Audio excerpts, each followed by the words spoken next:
After 88 years of wrong, Snow White finally does everything right. The golden girl who built the House of Mouse is no longer a girl. She's all woman, and her destiny is to boss Disney into the 21st century. My prince will come. No prince is coming in Snow White this time. Hi-ho, hi-ho. Stop digging, dwarfs, get home and do the dishes. Bye, old lady. Hello, Gal Gadot, with songs so beautiful, they'll break your window. The new Snow White is a rewrite with every classic character, all the old plot ripped up and replaced in favour of a story that follows Rachel's rules. She's so focused on becoming the leader that her father tells her that she can be, and how to find her own agency and rule a kingdom. In the original Brothers Grimm fairy tale, Snow White was named Snow White because her skin was white as snow, lips as red as blood, and hair as black as ebony. Far too grim for modern audiences. Now the movie opens with a flashback, a retback.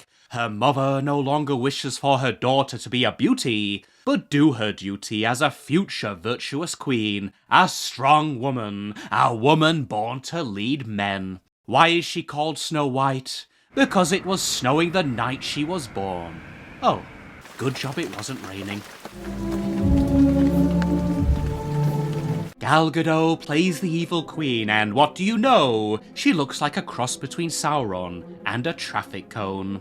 If you thought her face was evil, wait until you hear her sing. She belts out tunes so out of tune that you'll wonder if you still have an outer eardrum. As before, she's a queen who reigns supreme and ships off snowing white to the kitchen. Magic mirror on the wall, who is the fairest one of all? Before, the fairest of them all was the fairest skinned. That's unfair. The fairest of them all meaning who is the most just. The most just. Social justice. Somehow, a woman called the Evil Queen who rules over her people like a monomaniacal dictator is the fairest of them all. What? Is the mirror warped? Until step forward Prince Charming, only he's neither prince nor charming. He's a cowardly criminal who would sooner steal Snow White's necklace than her heart. He jokes about not being a knight in shining armour, but he most certainly is a helmet. Is it love at first sight for Snow White? No. Her first thought is, should I call the police? Prince Pilferer is trying to pinch apples from the castle. What happened to Prince Handsome who melted girls' hearts for 8 decades? Sorry folks, he committed the ultimate crime. He's straight, white, and male. Such an antiquated man has no business rescuing a modern damsel, because that would be far too stressful. There's a big focus on her love story with a guy who literally stalks her. The cone on the throne makes a fair decision. Send the charmless charlatan to the dungeons. Take my apples and I'll take your life, Backstreet Boy. Then, the voice of an angel, Snow White. That ain't right. He just nicked some apples. How can you sleep at night? And just like that, the magic mirror on the wall has a new fairest of them all, Rachel Zegler. Yes, while the Eye of Sauron is scouring Middle-earth for the One Ring, the magic mirror is searching for one thing, social justice. And now there's a new virtue queen in town. In 1937, the Queen sends out the huntsman to strike the killing blow. Fairest of them all, Snow White will be the deadest of them all. The huntsman looked like Javier Bardem in Dune. Now, he looks like Idi Amin in Uganda. The original Snow White characters were reflective of 16th century Germany. Now they're representative of 21st century Brooklyn. If it ain't broke, why fix it? Because in modern Hollywood, an all-white movie is all-out racism, even if it's set in an all-white medieval Europe. In live action, these trees look like they're in The Evil Dead or Middle-earth. But these Ents are no big friendly giants. They're giant sex pests with wood.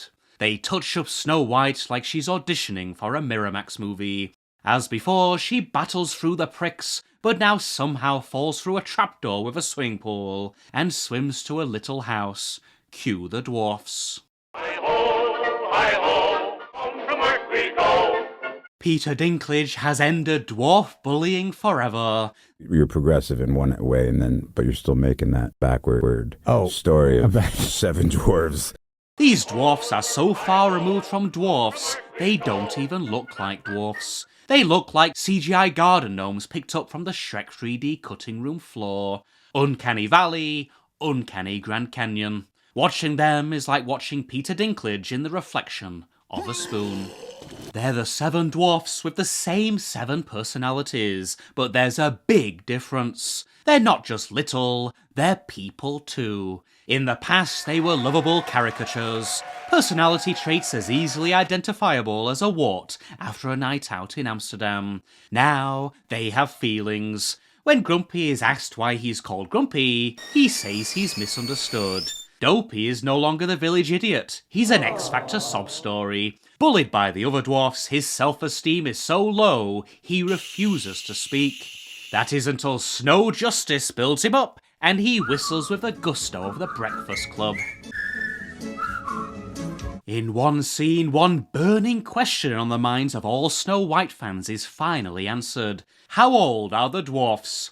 It turns out Dopey, who looks like he needs his diapers changing, is 254 years old. Finally, everyone can sleep at night. How does it affect the plot?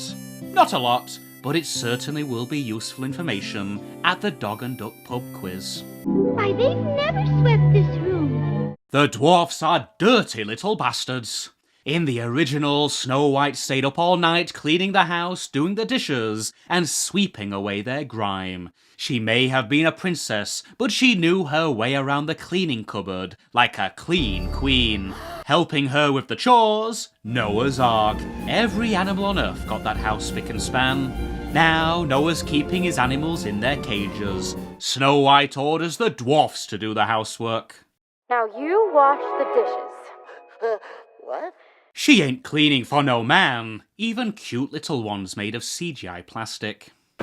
Speaking of man, there's a Johnny in the woods. The prince formerly known as Charming is like a rubber Robin Hood. Only he's no good, and there's no merry men, but a multicultural mix of merry them and one dwarf. This progressive pick and mix takes away all of the 7 dwarf screen time, and replaces it with battles with the Queen's soldiers. Battles so enthralling you think you're watching Gladiator 2, deleted scenes. The woods in New Snow White must be the size of your local park, because Snow White bumps into them instantly. Prince Rubber rubs her the wrong way with a song so bitter, you wonder if his balls went the way of Amelia Perez. You can't fix the world making apple pies. Drip? It's not what it looks like. He steals her necklace. But wait, this ingrate is no regular Robin Hood reject. He takes an arrow for the princess. Self-sacrifice for the character who's already dead and buried. Before his noble act, Snow White looked at him like a skid mark on a toilet in Watford services. Now she falls madly in love. Women don't want perfect princes, they want bad boys with the testosterone of choir boys. Love at first sight, love at first shite. 88 years ago, the Queen's transformation from old beauty to old ugly was a true terror. A scene to give you nightmares forever. Something wicked this way comes. In 2025, the just Queen is just an old woman. Her voice, no longer devilry. He'll be buried alive. But womanly. I'm sorry, my dear. Did I frighten you? She hatches the same plan, but this time, she locks up the man. No way is Snow White getting out of this one. Before, she tricks Snow White into taking a bite by saying it's a wishing apple. One bite and the prince will pop your cherry. What old-fashioned nonsense. New Snow White chomps down not because she wants to go down, but because she needs her stamina to make the trip down, to free her chained-up lover boy. In modern Disney, even the poisoned apples need a new backstory. Snow White is dead, long live the Queen. Only the new scene looks completely different. Gone is the teary-eyed funeral, now the progressive princess takes a nap on a rock, for all of 5 seconds. Who's going to kiss her? The PC huntsman? One of the little people? This woman? In New Snow White, true love's kiss could be anyone. But fear not, for the mystery is solved before you've even guessed it's one of the trees. In the dungeons, Johnny Rotten and his new BFF the Huntsman rip their chains off the wall through sheer will. Sheer will. And then John Boy conveniently finds the dungeon door key on a skeleton. Excuse me, princess. Thus marks the only flaw in this modern revision. Snow White still doesn't give consent. Prince Charmless ends her eternal slumber by slobbering all over her. Disgusting. Surely this will be corrected in the 2035 update. You can kiss me! Someday a princess will become a virtuous queen, and Snow ain't slow to make it happen. Dressed as Little Red Riding Hood, she marches straight to the castle with her band of merry DI in tow. Come on out, queen, it's time to meet your maker, and this one ain't a baby maker, she's a nerve shaker, a social justice summer solstice. The dwarfs won't run you off a cliff this time I'll run my boot straight up your shiny metal ass. In the standoff with the queen, the soldiers attack, but stand back when Snow White does the unthinkable. Without blinking, she reels off all the soldiers' names, and even the names of their children. What memory, what majesty! If that doesn't pull the heartstrings, Disney's ultimate dope breaks character and speaks for the first time to inspire the masses. He can talk. That's right, fool. In the original, he was 100% mute. Now he's ready to walk onto the TED Talk stage and get accepted into Harvard. Much more realistic. Thanks, Disney, because the only thing stopping stupid people from success is their self-esteem. Snow White isn't a superhero, but she does have a superpower: empathy, and that's enough to bring down the tyranny of Queen Evil. Magic mirror on the wall, who's the... Queenie smashes the mirror, that's an error. She's sucked inside, doomed to eternity in glass like General Zod. Arise, Queen Rachel, a queen of social justice and all that is good.